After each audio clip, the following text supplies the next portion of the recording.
नमस्कार प्यारे शिक्षकों, स्वागत है एक बार फिर से बिहार बीपीएससी आरंभ बैच की नई कक्षा में। आज की कक्षा में हम बात करने वाले हैं क्लास 7th का इतिहास, जिसमें हम देखने वाले हैं इतिहास के कंप्लीट ऑब्जेक्टिव क्वेश्चंस जो आपके बिहार शिक्षक भर्ती अगस्त 2024 एग्जाम के लिए महत्वपूर्ण साबित होने वाले हैं। तो चलिए वीडियो को करते हैं शुरू।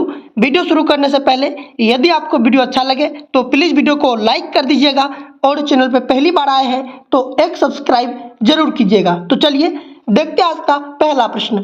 पहला प्रश्न कहता है मुगल वंश के संस्थापक कौन थे? मुगल वंश के संस्थापक याद रखिएगा बाबर थे। ऑप्शन हो जाएंगे इसका बी। चलिए प्रश्न बढ़ते हैं 2 की ओर। प्रश्न 2 कहता है चांदी के सिक्के किस शासक ने चलाया था? तो याद रखिएगा चांदी के सिक्के सबसे पहले शेरशाह सूरी ने चलाया था। ऑप्शन हो जाएंगे इसका सी। चलिए प्रश्न बढ़ते हैं 3 की ओर। प्रश्न 3 कहता है लोधी वंश के अंतिम शासक कौन थे? तो लोधी वंश के अंतिम शासक याद रखिएगा बहलोल लोधी थे। ऑप्शन हो जाएंगे इसका बी। चलिए प्रश्न बढ़ते हैं 4 की ओर। प्रश्न 4 कहता है दिल्ली सल्तनत की स्थापना किस शासक ने किया था? तो याद रखिएगा दिल्ली सल्तनत की स्थापना कुतुबुद्दीन ऐबक के द्वारा किया गया था। ऑप्शन हो जाएंगे इसका सी। और याद रखिएगा दिल्ली सल्तनत पे 5 शासक ने राज किया था। इसका ट्रिक है गुलाब खिले तो सस लो। गुलाब से याद रखिएगा गुलाम वंश, खिले से याद रखिएगा खिलजी वंश, तो से याद रखिएगा तुगलक वंश, और सस से याद रखिएगा सैयद वंश, और लो से याद रखिएगा लोधी वंश। क्लियर है? चलिए प्रश्न बढ़ते हैं 5 की ओर। प्रश्न 5 कहता है पानीपत की प्रथम लड़ाई कब हुई थी? पानीपत की प्रथम लड़ाई याद रखिएगा 1526 ईस्वी में हुई थी। ऑप्शन हो जाएंगे इसका बी। और पानीपत की दूसरी लड़ाई याद रखिएगा 1556 ईस्वी में हुआ था। और पानीपत की तीसरी लड़ाई याद रखिएगा 1761 ईस्वी में हुआ था। चलिए प्रश्न बढ़ते हैं 6 की ओर। प्रश्न 6 कहता है औरंगजेब की मृत्यु कब हुआ था? औरंगजेब की मृत्यु याद रखिएगा 1707 ईस्वी में हुआ था। ऑप्शन हो जाएंगे इसका बी। चलिए प्रश्न बढ़ते हैं 7 की ओर। प्रश्न 7 कहता है मध्यकाल में मंदिर निर्माण की कितनी शैलियां मौजूद थी? याद रखिएगा मध्यकाल में मंदिर निर्माण की 3 शैलियां मौजूद थी। ऑप्शन हो जाएंगे इसका सी। चलिए प्रश्न बढ़ते हैं 8 की ओर। प्रश्न 8 कहता है बिहार में नागर शैली में बने मंदिरों का सबसे अच्छा उदाहरण कौन सा है? तो याद रखिएगा नागर शैली का सबसे अच्छा उदाहरण महाबोधि मंदिर है। ऑप्शन हो जाएंगे इसका ए। चलिए प्रश्न बढ़ते हैं 9 की ओर। प्रश्न 9 कहता है मुगल कालीन स्थापत्य कला अपने चरम पर कब पहुंची? तो याद रखिएगा शाहजहां के काल में। ऑप्शन हो जाएंगे इसका सी। चलिए प्रश्न बढ़ते हैं 10 की ओर। प्रश्न 10 कहता है शाहजहां ने लाल किला का निर्माण दिल्ली में किस वर्ष करवाया था? याद रखिएगा शाहजहां ने लाल किला का निर्माण 1638 ईस्वी में किया था। ऑप्शन हो जाएंगे इसका ए। चलिए प्रश्न बढ़ते हैं 11 की ओर। प्रश्न 11 कहता है सिंध विजय किसने की? याद रखिएगा सिंध पर विजय मोहम्मद बिन कासिम ने प्राप्त किया था। ऑप्शन हो जाएंगे इसका बी। चलिए प्रश्न बढ़ते हैं 12 की ओर। प्रश्न 12 कहता है मोहम्मद गजनी के साथ कौन सा विद्वान भारत आया? याद रखिएगा मोहम्मद गजनी के साथ अल बरूनी जो है भारत आया था। ऑप्शन हो जाएंगे इसका सी। चलिए प्रश्न बढ़ते हैं 13 की ओर। प्रश्न 13 कहता है भारत में कुर्ता पैजामा का प्रचलन किसके आगमन से शुरू हुआ? तो याद रखिएगा भारत में कुर्ता पैजामा का प्रचलन जो है मुसलमान के समय में हुआ था। ऑप्शन हो जाएंगे इसका बी। चलिए प्रश्न बढ़ते हैं 14 की ओर। प्रश्न 14 कहता है अलवार और नयनार कहाँ के भक्ति संत थे? याद रखिएगा अलवार और नयनार जो है ये दक्षिण भारत के संत थे। ऑप्शन हो जाएंगे इसका डी। चलिए प्रश्न बढ़ते हैं 15 की ओर। प्रश्न 15 कहता है उर्दू की उत्पत्ति किस शताब्दी में हुई? याद रखिएगा उर्दू की उत्पत्ति 12वीं शताब्दी में हुई थी। ऑप्शन हो जाएंगे इसका डी। चलिए प्रश्न बढ़ते हैं 16 की ओर। प्रश्न 16 कहता है उर्दू का शाब्दिक अर्थ क्या है? उर्दू का शाब्दिक अर्थ याद रखिएगा दरबार होता है। ऑप्शन हो जाएंगे इसका डी। चलिए प्रश्न बढ़ते हैं 17 की ओर।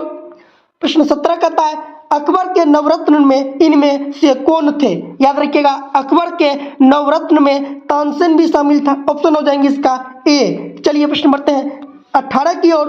प्रश्न 18 कहता है तुलसीदास ने किस ग्रंथ की रचना की?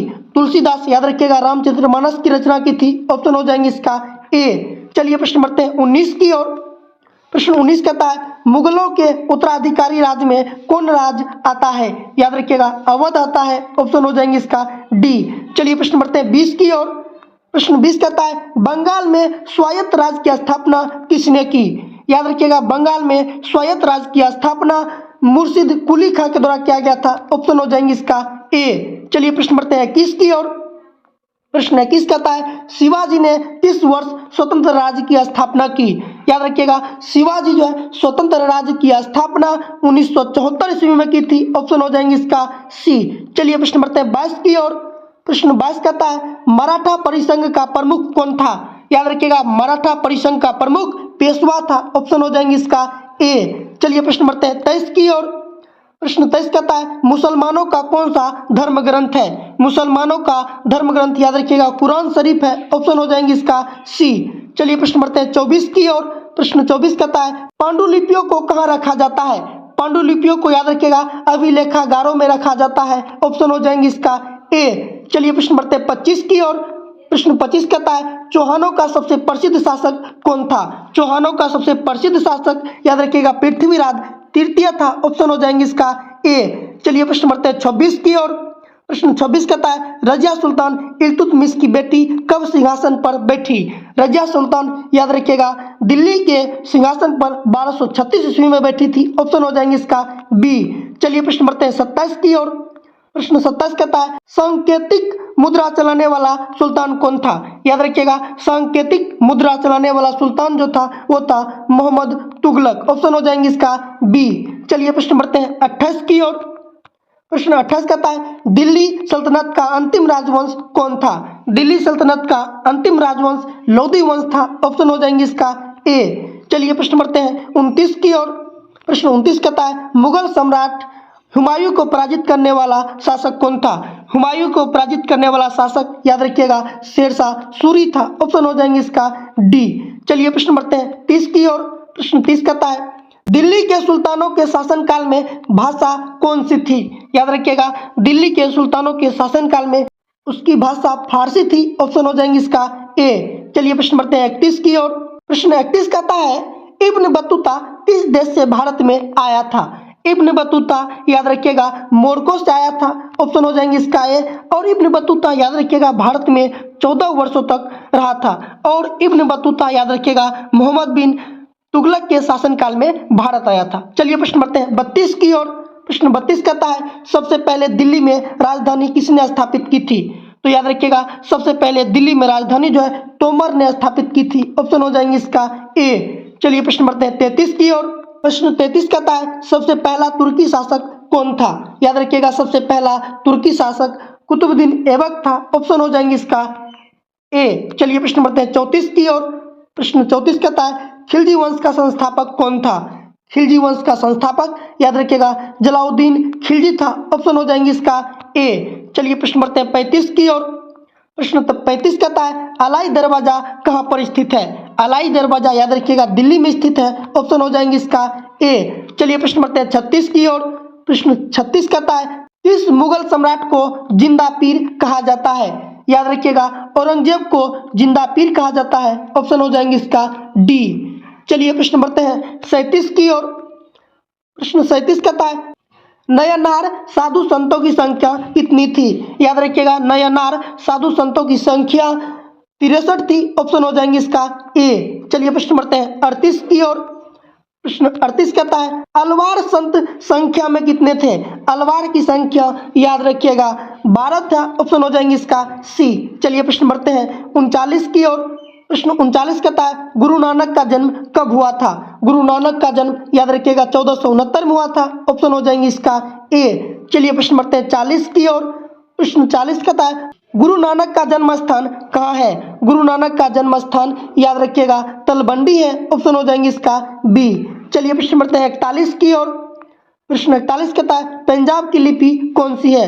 पंजाब की लिपि याद रखिएगा गुरुमुखी है। ऑप्शन हो जाएंगे इसका बी। चलिए प्रश्न बढ़ते हैं 42 की ओर। प्रश्न 42 कहता है पानीपत की तीसरी लड़ाई कब हुई थी? पानीपत की तीसरी लड़ाई याद रखिएगा 1761 में हुआ था। ऑप्शन हो जाएंगे इसका ए। चलिए प्रश्न बढ़ते हैं 43 की ओर। प्रश्न 43 कहता है नादिर शाह कहाँ का शासक था? नादिर शाह याद रखिएगा ईरान का शासक था। ऑप्शन हो जाएंगे इसका ए। चलिए प्रश्न बढ़ते हैं 44 की ओर। प्रश्न 44 कहता है नादिर शाह ने दिल्ली पर कब आक्रमण किया था? नादिर शाह दिल्ली पर आक्रमण 1739 में किया था। ऑप्शन हो जाएंगे इसका ए। चलिए प्रश्न बढ़ते हैं 45 की ओर। प्रश्न 45 कहता है राजा जयसिंह कहाँ के राजा थे।